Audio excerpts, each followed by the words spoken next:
Hello बच्चों, good morning and welcome to spectrum classes. JAC board class 10 और 12 का exam start करने ही वाला है। जैसे ही 10th और 12th का एग्ज़ाम ख़त्म हो जाएगा, जेक बोर्ड 9 और 11 का भी एग्ज़ाम जो है लेना स्टार्ट कर देगा। और ऐसे में आपको ज़रूरी है कि आप क्लास 11 को अच्छे से प्रिपेयर कर लो। इसलिए मैं आपके सामने लेकर के आया हूँ 500 क्वेश्चंस का सीरीज़ ऑफ फिजिक्स सब्जेक्ट का 500 क्वेश्चन सीरीज़ लेके आया हूँ। आइए समझते हैं इस क्वेश्चन सीरीज में, इस वीडियो सीरीज में क्या क्या फीचर्स होगा। तो बच्चों, सबसे पहला जो फीचर होगा 10 क्वेश्चंस इन एवरी वीडियो। बच्चों, ये जो 500 क्वेश्चंस आएगा आपको एक बार में नहीं मिलेगा, आपको हर रोज एक एक वीडियो मिलेगा और प्रत्येक वीडियो में 10 क्वेश्चंस हम लोग डिस्कस करेंगे। ठीक है, तो ऑलमोस्ट इस तरह से 50 वीडियोस बनेगा जिसमें हम लोग हर रोज हर एक वीडियो में 10-10 क्वेश्चन डिस्कस करेंगे। अगला जो फीचर है वो है चैप्टर वाइज क्वेश्चंस। बच्चों, रैंडम क्वेश्चंस हम लोग नहीं सिलेक्ट करेंगे। मैं जो क्वेश्चंस आपको करवाऊंगा वो पहले चैप्टर से कुछ क्वेश्चन, सेकंड चैप्टर से, फिर थर्ड चैप्टर से। जब हम लोग फर्स्ट चैप्टर कर रहे होंगे तो सारा क्वेश्चन फर्स्ट चैप्टर से ही होगा। जब हम लोग सेकंड चैप्टर कर रहे होंगे तो सारा क्वेश्चन सेकंड चैप्टर से ही होगा। इससे आप लोगों को एक तो डिटेल में आप लोगों को मैं समझा पाऊंगा और जो फ्लो बना रहेगा ना पहले क्वेश्चन से लेकर लास्ट क्वेश्चन तक का, वो मेंटेन रहेगा। अगर मैं एक क्वेश्चन इस चैप्टर से लेता हूँ, अगला क्वेश्चन किसी और चैप्टर से लेता हूँ, तो जो फ्लो है वो फ्लो टूट जाएगा। अगला जो फीचर है वो है पीडीएफ। मैक्सिमम लोगों को, बच्चों का डाउट ये था, क्या सर पीडीएफ मिलेगा? हाँ, पीडीएफ तो मिलेगा, लेकिन जब हम लोग क्वेश्चन नंबर 1 से लेकर क्वेश्चन नंबर 100 तक कंप्लीट करेंगे तो मैं उसे एक पीडीएफ में आपको प्रोवाइड करूँगा। ऐसा नहीं होगा क्लास खत्म हो और आपको एक पीडीएफ 10 क्वेश्चंस का पीडीएफ मिलेगा, ऐसा नहीं होगा। हम लोग जब 100 क्वेश्चंस कंप्लीट हो जाएगा तो मैं आपको पीडीएफ प्रोवाइड करूंगा। फिर जब 101 से लेकर 200 क्वेश्चंस कंप्लीट हो जाएगा तो मैं आपको उसका भी पीडीएफ प्रोवाइड करा दूंगा। इस तरह से हम लोग टोटल 500 क्वेश्चंस में 5 पीडीएफ में टोटल डिवाइडेड होगा। Next, revision. बच्चों, रिवीजन बहुत ही ज़्यादा ज़रूरी टॉपिक है।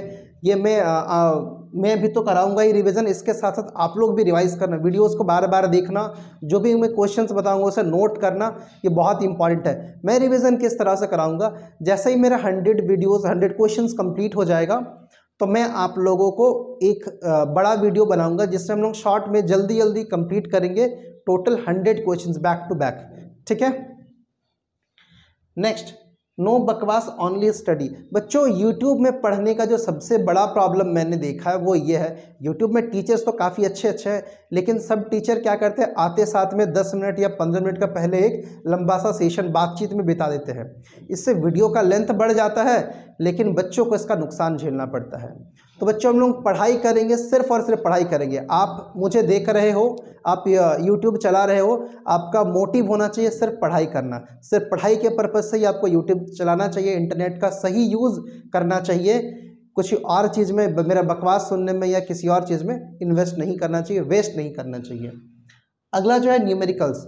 ठीक है, जेक बोर्ड बहुत ज़्यादा न्यूमेरिकल्स नहीं पूछता है, लेकिन फिर भी बच्चों आप मान के चलो कि 100 क्वेश्चंस की मैं अगर बात करूँ तो जेक बोर्ड लगभग 10-15 क्वेश्चन से न्यूमेरिकल पूछेगा। बट हम लोग न्यूमेरिकल्स की प्रैक्टिस करेंगे फॉर्मूला के साथ साथ में ही। ठीक है, बहुत हाई फाई न्यूमेरिकल्स नहीं लेंगे। हाँ, अगर हम लोग के पास टाइम बचेगा तो हम लोग कुछ डिफ़िकल्ट प्रॉब्लम्स भी सॉल्व करने का ट्राई करेंगे, लेकिन हम लोग जनरली जो ईजी लेवल के क्वेश्चन जेक बोर्ड पूछता है वो न्यूमेरिकल्स हम लोग जरूर करेंगे। अगला 7 जो है वो है डाउट सॉल्व।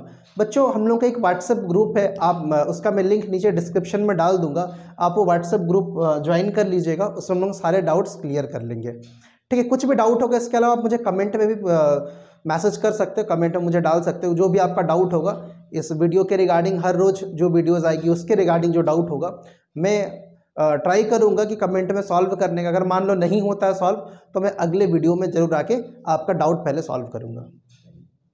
नेक्स्ट है इंक्रीज नंबर ऑफ क्वेश्चंस। बच्चों, अभी हम लोग स्टार्ट करें 500 क्वेश्चंस के साथ। मेरा टारगेट ये है कि 500 questions, important questions exam point of view से आप कलेक्ट करके आप तक पहुंचाओ।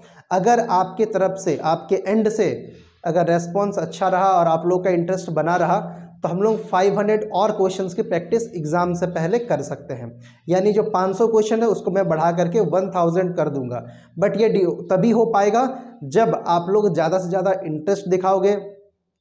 ठीक है, अगर जो क्वेश्चन उसका व्यूज़ अगर ज़्यादा आता है, ठीक ठाक व्यूज़ आता है, बच्चे इंटरेस्ट लेते हैं, तो मैं 1000 करूँगा, अदरवाइज 500 क्वेश्चंस भी सफिशिएंट होंगे आपको अच्छा नंबर दिलाने के लिए। ये तो था बच्चों फीचर्स जो इस बैच में है, इस वीडियो सीरीज में है। आपको क्या क्या करना है, व्हाट यू शुड डू, आपको क्या करना है। पहला, नोटबुक। बच्चों सबसे पहला, जैसे ही वीडियो आप देख रहे हैं, ऐसा नहीं कि आप सो करके देख रहे हो, लेट करके देख रहे हो, गाना सुनते हुए देख रहे हो, कुछ और करते काम करते हुए देख रहे हो, ऐसा नहीं करना है। जो प्रॉपर स्टडी टेबल में बैठ करके नोटबुक ले करके सारे क्वेश्चंस को नोट करना है। वैसा मैं पीडीएफ दूंगा 100 क्वेश्चंस हो जाने के बाद, लेकिन आपको पीडीएफ के भरोसे नहीं रहना है, आपको क्वेश्चंस को नोट करना है। Next, ask doubt. आपको जो भी डाउट होगा, कुछ भी जो समझ नहीं आएगा, आप कमेंट सेक्शन में जरूर लिखेंगे। मैं सबका कमेंट पढ़ता हूँ, कोशिश करता हूँ कि रिप्लाई करने का। अगर कमेंट डाउट होगा तो आप कमेंट सेक्शन के अलावा जो हमारा व्हाट्सएप ग्रुप है उसमें भी आप मुझे मैसेज करके बता सकते हैं। नेक्स्ट है फीडबैक। बच्चों जो सीखने सिखाने का जो तरीका होता है, जो प्रक्रिया होता है, जो मेथड होता है, वो 2 वे होना चाहिए। 2 वे यानी ऐसा नहीं कि मैंने कुछ फिजिक्स सीख लिया, कुछ क्वेश्चंस समझ गया और मैं आपको यहाँ बोर्ड में लिख के समझा दे रहा हूँ और आप सीख रहे हैं। इससे मैं आपको सिर्फ सिखा रहा हूँ, इस तरह से फिजिक्स नहीं सीखा जा सकता है। फिजिक्स हो चाहे लाइफ का लेसन हो, 2 वे कम्युनिकेशन होना चाहिए। यानी कि मुझे भी पता चलना चाहिए कि मैं कैसा पढ़ा रहा हूँ। इसके लिए मैं कैसे सीखूंगा, मेरा कमी जो भी मेरा प्रॉब्लम होगा, जो आपको समझ में नहीं आएगा, आप लोग नीचे कमेंट में ज़रूर बताइएगा, सर इस तरह से नहीं, इस तरह से हमें और पीडीएफ ऐसा चाहिए, वैसा जो भी आपका सजेशन होगा आप वीडियो के एंड में कमेंट सेक्शन में ज़रूर बताइएगा। मैं ट्राई करूँगा वो चीज़ को लाने के लिए। अगला, सब्सक्राइब। बच्चों कभी कभी ऐसा होता है कि आप वीडियो को देख लेते हैं लेकिन उसके बाद अगर आप चैनल को सब्सक्राइब नहीं करते हो। अगर आप चैनल को सब्सक्राइब नहीं करोगे तो जो इस सीरीज़ का अगला वीडियो है वो आप तक मे भी हो सकता है कि ना पहुंचे। इसलिए ये वीडियो देखने के बाद आप चैनल को सब्सक्राइब करोगे और जो बेल बटन है उसे भी ज़रूर क्लिक करोगे, ताकि जितना हर रोज़ जो वीडियो होगा वो आपको नोटिफिकेशन में मिलते रहे। तो और लेट ना करते हुए हम लोग आज चैप्टर 1 स्टार्ट करेंगे, जिसमें हम लोग 1 से लेकर 10 question. Chapter 1 exam point of view से बहुत ज़्यादा इंपॉर्टेंट नहीं है, इसलिए हम लोग इसका सिर्फ और सिर्फ 10 क्वेश्चन ही टोटल करेंगे। और आने वाले कल से हम लोग हर चैप्टर का 20-30 जो चैप्टर का लेंथ होगा उसके अकॉर्डिंग हम लोग नंबर ऑफ क्वेश्चंस करेंगे। तो चलिए स्टार्ट करते हैं। Chapter number 1 physical world, class 11। Question number 1, electromagnetic force is attractive in nature, repulsive in nature, attractive as well as repulsive, none of these। तो बच्चों जो इलेक्ट्रोमैग्नेटिक फोर्स होता है, 2 अलग अलग चार्जों के बीच में लगने वाला फोर्स, यानी 2 अलग अलग आवेशों के बीच में लगने वाला फोर्स, ये रिपल्सिव भी हो सकता है और अट्रैक्टिव भी हो सकता है। कैसे समझते हैं? अगर 2 चार्ज मान लो सेम मान लो दोनों पॉजिटिव चार्ज है। कैसा चार्ज है? पॉजिटिव चार्ज है, यानी दोनों सेम चार्ज है। तो ये चार्ज इस चार्ज को क्या करेगा? रिपल करेगा, एक दूसरे से दूर भगाएगा। कैसा फोर्स होगा इसके बीच में? रिपल्सन। रिपल्सन यानी दूर जाने वाला फोर्स। अगर मान लो दोनों चार्ज नेगेटिव है, ये भी नेगेटिव और ये भी नेगेटिव, तो दोनों के बीच में क्या होगा? अब भी रिपल्सन होगा। क्यों? क्योंकि अब भी दोनों चार्ज सेम है। लेकिन अगर मान लो एक चार्ज पॉजिटिव है और दूसरा चार्ज नेगेटिव है, पहला चार्ज कैसा है? पॉजिटिव है, दूसरा चार्ज कैसा है? नेगेटिव है, यानी दोनों अलग अलग तरह का चार्ज है। तो इसके बीच में क्या होगा? अट्रैक्शन होगा, यानी आकर्षण होगा, दोनों चार्ज पास पास आ जाएंगे। ठीक है, तो जो इलेक्ट्रोमैग्नेटिक फोर्स है वो दोनों तरह का हो सकता है, रिपल्सिव भी हो सकता है और अट्रैक्टिव भी हो सकता है। डिपेंड करता है कि चार्ज किस टाइप का है, सेम टाइप का है कि अलग अलग टाइप का है। तो क्वेश्चन नंबर 1 का करेक्ट आंसर होगा option number C, attractive as well as repulsive. बच्चों question number 2, which universal force exist because of the mutual interaction between any 2 objects by virtue of their charges. पूछा गया है charge के वजह से कौन सा फोर्स लगता है। हमने अभी अभी समझा ना, जब 2 अलग अलग चार्ज हो चाहे सेम चार्ज हो, इसके बीच में क्या फोर्स लगता है? इलेक्ट्रोमैग्नेटिक फोर्स लगता है। और इलेक्ट्रोमैग्नेटिक फोर्स अट्रैक्टिव भी हो सकता है और रिपल्सिव भी हो सकता है। क्वेश्चन नंबर 2 में वही सवाल पूछा गया है कि 2 अलग अलग चार्ज अगर हो तो उसके बीच में कौन सा फोर्स लगता है, तो आप इलेक्ट्रोमैग्नेटिक फोर्स टिक करोगे। Question number 3, which universal force exist because of the mutual interaction between any two objects by virtue of there masses. अगर दो अलग अलग मास के बीच में फोर्स लग रहा, दो अलग अलग द्रव्यमान के बीच में फोर्स लग रहा, दो बॉडीज के बीच में फोर्स लग रहा क्योंकि उसके पास मास है, तो इस फोर्स को हम लोग क्या कहते हैं? इस फोर्स को हम लोग कहते हैं ग्रेविटेशनल फोर्स, यानी कि गुरुत्वाकर्षण फोर्स, गुरुत्वाकर्षण बल। बच्चों आप लोग जानते ही हैं गुरुत्वाकर्षण बल क्या होता है। एक फिजिक्स में चैप्टर भी है ग्रेविटेशनल फोर्स जिसमें आप लोग डिटेल में पढ़े होंगे, और अगर नहीं पढ़े हैं तो हम लोग क्वेश्चंस के माध्यम से चैप्टर को डिस्कस भी करेंगे। तो जैसे मान लो ये अर्थ है, और अर्थ क्या करता है? कोई भी ऑब्जेक्ट जो ऊपर में हो उसे अपनी तरफ में खींचता है। तो बच्चों जो अर्थ है अपनी तरफ में कोई भी ऑब्जेक्ट को क्यों खींचता है? क्योंकि अर्थ के बीच, अर्थ और उस वस्तु के बीच, उस ऑब्जेक्ट के बीच में ग्रेविटेशनल फोर्स लग रहा है। तो बच्चों ग्रेविटेशनल फोर्स हर दो ऑब्जेक्ट के बीच में लगता है जिसके पास मास है, जिसके पास द्रव्यमान है, और कोई भी दो ऑब्जेक्ट जिसके पास चार्ज है उसके बीच में क्या लगता है? इलेक्ट्रोमैग्नेटिक फोर्स लगता है। तो चलो question number 4, Newtonian mechanics failed to explain which concept. बच्चों जो न्यूटोनियन मैकेनिक्स है, हम लोग क्लास 11 में जो मैकेनिक्स पढ़ते हैं वो न्यूटोनियन मैकेनिक्स होता है। न्यूटोनियन मैकेनिक्स किस कॉन्सेप्ट को एक्सप्लेन नहीं कर पाएगा? अगर मैं आपसे बात करूं कि इस पेन को हम ऐसे ऊपर फेंकेंगे तो वापस मेरे हाथ में आएगा, क्या ये न्यूटोनियन फिजिक्स एक्सप्लेन कर सकते हैं? बिल्कुल हाँ, ये न्यूटोनियन फिजिक्स एक्सप्लेन कर सकते हैं। अगर मैं आपसे पूछूं कि मोशन ऑफ रॉकेट, जो रॉकेट है वो हवा में उसे हम लोग लॉन्च करते हैं, तो क्या न्यूटोनियन फिजिक्स से रॉकेट को लॉन्च किया जा सकता है? हाँ बिल्कुल लॉन्च किया जा सकता है। Falling of object on ground, ground में जो वस्तुएं गिरती है, क्या इसे न्यूटोनियन फिजिक्स से एक्सप्लेन कर सकते हैं? हाँ कर सकते हैं। Motion of planets and satellites, जितने भी प्लैनेट्स है, प्लैनेट्स यानी कि ग्रह, और सैटेलाइट यानी कि उपग्रह, जो किसी तारे के चारों तरफ में घूमता है, जैसे मान लो सूरज एक तारा है, तो जो इसके चारों तरफ में घूमता है उसे हम लोग प्लैनेट्स कहते हैं या फिर ग्रह कहते हैं। और जो किसी ग्रह के चारों तरफ में घूमे, यानी किसी प्लैनेट के चारों तरफ में रोटेट करे, रिवॉल्व करे, इसे हम लोग क्या कहते हैं? इसे हम लोग सैटेलाइट कहते हैं। क्या इसका स्टडी हम लोग न्यूटोनियन फिजिक्स से कर सकते हैं बच्चों? हाँ बिल्कुल कर सकते हैं। यानी कि कोई भी बड़ा बड़ा ऑब्जेक्ट जो आपको खाली आंखों से जनरली दिख जाता है, वैसे ऑब्जेक्ट को हम लोग न्यूटोनियन फिजिक्स से स्टडी कर सकते हैं। लेकिन बच्चों अगर हम बात करें एटॉमिक फेनोमेना के बारे में, यानी मान लो इलेक्ट्रॉन, प्रोटॉन, न्यूट्रॉन, ये सब के मूवमेंट के बारे में बात करें, ये सब के मूवमेंट का फिजिक्स की बात करें, तो जो न्यूटोनियन फिजिक्स है ये सब चीज़ों को एक्सप्लेन नहीं कर पाता है।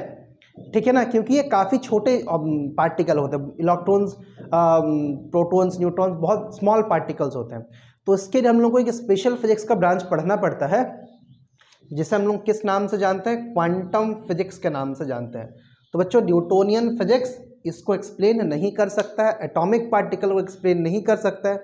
इसके अलावा जितना ही बड़ा बड़ा ऑब्जेक्ट का मोशन है उसका जो फिजिक्स है, आप न्यूटोनियन फिजिक्स पढ़ करके सीख सकते हो। चलो अब आते हैं क्वेश्चन नंबर 5 पे।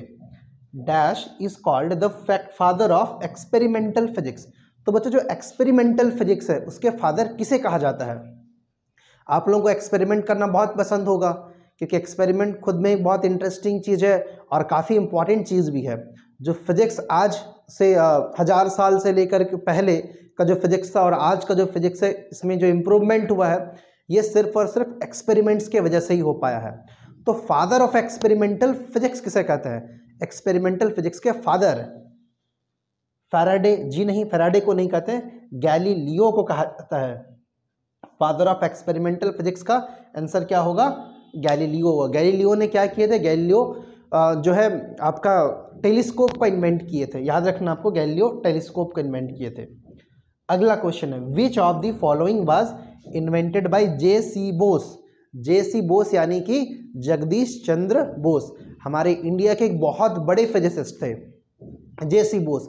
इनका जो इन्वेंशन है वो बहुत इंपॉर्टेंट है आज के ज़माने के लिए। तो क्या इन्वेंट किए थे समझते हैं। कॉस्मिक रेडिएशन, जी नहीं बच्चों, कॉस्मिक रेडिएशन का जो इन्वेंशन है वो विक्टर हेस नाम के एक साइंटिस्ट ने किए थे। तो ये तो करेक्ट आंसर नहीं होगा ऑप्शन नंबर 1 का। Option number A is not the correct answer. Wave theory of light, नहीं, वेव थ्योरी ऑफ लाइट भी एक्सप्लेन नहीं किए थे, इन्वेंट नहीं किए थे बच्चों। आप लोग जो अब तक लाइट पढ़ के आए हो उसे हम लोग 12 में वापस से पढ़ेंगे, और इसमें हम लोग का 2 चैप्टर होगा। एक पहला जो होगा हम लोग रे ऑप्टिक्स बोलेंगे, और दूसरा जो चैप्टर होगा वो वेव ऑप्टिक्स बोलेंगे। जो लाइट को हम लोग कैसे स्टडी करेंगे, लाइट को हम लोग एज अ वेव जैसा स्टडी करेंगे, तरंग जैसा स्टडी करेंगे, ठीक है। तो वेव थ्योरी हम लोग उस वक्त पढ़ेंगे। तो वेव थ्योरी को भी जेसी बोस एक्सप्लेन नहीं किए थे और नहीं इन्वेंट किए थे। नेक्स्ट इलेक्ट्रॉन, हम लोग जानते हैं इलेक्ट्रॉन का इन्वेंशन किसने किया था। अगर आप जानते हो तो कमेंट में मुझे ज़रूर बताओ कि इलेक्ट्रॉन का इन्वेंशन किसने किया था। नेक्स्ट है अल्ट्रा शॉर्ट रेडियो वेव्स। बच्चों जो रेडियो वेव है, स्पेशल जो अल्ट्रा शॉर्ट रेडियो, जिसका वेव जो काफ़ी शॉर्ट होता है, वेवलेंथ काफ़ी कम होता है, ठीक है, रेडियो वेव्स का, उसको इन्वेंट किए थे जेसी बोस। तो इस क्वेश्चन का करेक्ट आंसर होगा option number D, ultra short radio waves. तो ये था बच्चों क्वेश्चन नंबर 1 से लेके 6।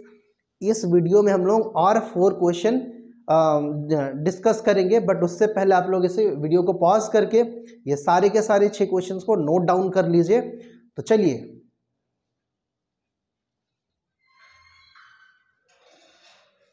आपके नोट करने के बाद अब हम लोग बढ़ते हैं क्वेश्चन नंबर 7 की ओर। तो बच्चों क्वेश्चन नंबर 7 है, physics is the study of. किस चीज़ के स्टडी को हम लोग फिजिक्स कहते हैं, यानी कि फिजिक्स में हम लोग, भौतिकी में हम लोग किस चीज़ का स्टडी करते हैं।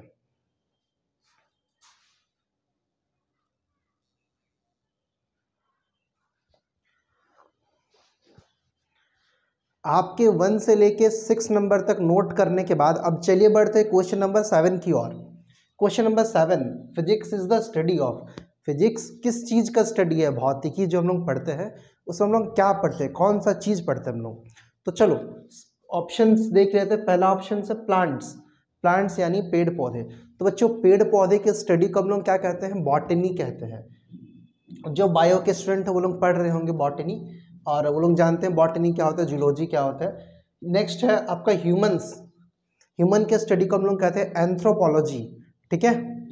अगला है बर्ड्स, बर्ड्स के स्टडी को हम लोग कहते हैं ऑर्निथोलॉजी, ठीक है। तो ये भी सही ऑप्शन नहीं है।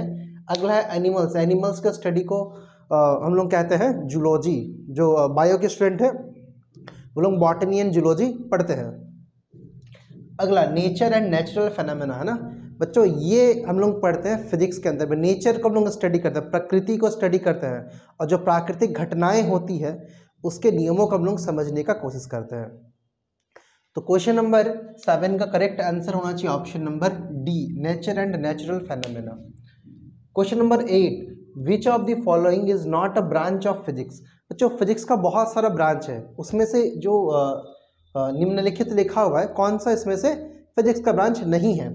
तो पहला है मैकेनिक्स। बच्चों ऑब्वियसली मैकेनिक्स ब्रांच है फिजिक्स का, आप लोग 11th में मैकेनिक्स से पढ़ोगे बेसिकली, न्यूटोनियन मैकेनिक्स।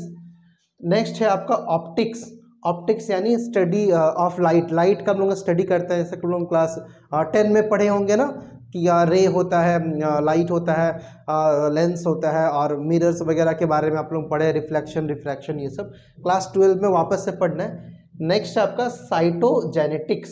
तो बच्चों जो साइटोजेनेटिक्स है ये बायोलॉजी का एक चैप्टर है, बायोलॉजी का एक मतलब पार्ट है, जिसमें हम लोग क्या करते हैं सेल के बारे में, जेनेटिक्स के बारे में पढ़ते हैं।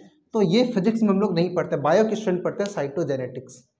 नेक्स्ट है question number 9, the range of masses we study in physics. तो बच्चों हम लोग फिजिक्स में मास के बारे में यानी द्रव्यमान के बारे में भी पढ़ते हैं। तो सबसे छोटा द्रव्यमान जिसके बारे में हम लोग पढ़ते हैं वो क्या है, इलेक्ट्रॉन है। और जो सबसे बड़ा से बड़ा जो द्रव्यमान है वो क्या है, पूरे यूनिवर्स का मास है ना, पूरे यूनिवर्स का द्रव्यमान, पूरे ब्रह्मांड का द्रव्यमान के बारे में हम लोग स्टडी करते हैं।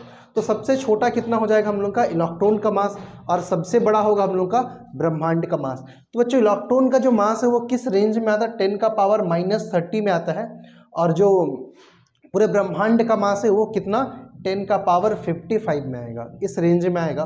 तो क्वेश्चन नंबर 9 के लिए करेक्ट आंसर होगा ऑप्शन नंबर सी। नेक्स्ट है which year was declared as international year of physics. International year of physics हम लोग किस साल को सेलिब्रेट करते हैं।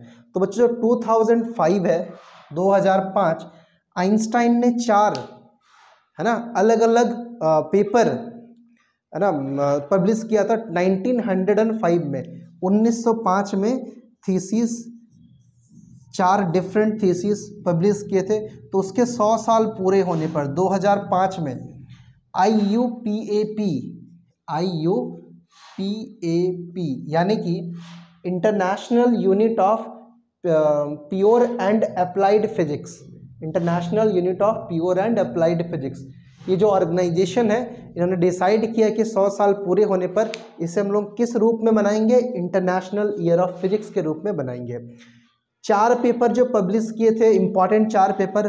पहला जो पेपर था आपका वो था ब्राउनियन मोशन के ऊपर में, है ना, ब्राउनियन मोशन के ऊपर में। इसके अलावा और भी था आपका जनरल जो सॉरी स्पेशल रिलेटिविटी वगैरह, ये सब भी पेपर जो था वो मतलब पब्लिश किए थे, जिसके वजह से आज से 100 साल के मतलब उस ज़माने से 100 साल के बाद यानी 2005 में हम लोग सेलिब्रेट किए थे इंटरनेशनल ईयर ऑफ फिजिक्स के रूप में। तो बच्चों ये था क्वेश्चन नंबर 1 से लेकर के 10 तक। आगे कल के वीडियो में हम लोग क्वेश्चन नंबर 11 से लेकर के 20 तक डिस्कस करेंगे। तो तब तक के लिए आप लोग इस वीडियो को देखिए, नोट कीजिए, रिवाइज कीजिए, पढ़ते रहिए and thank you for watching the video.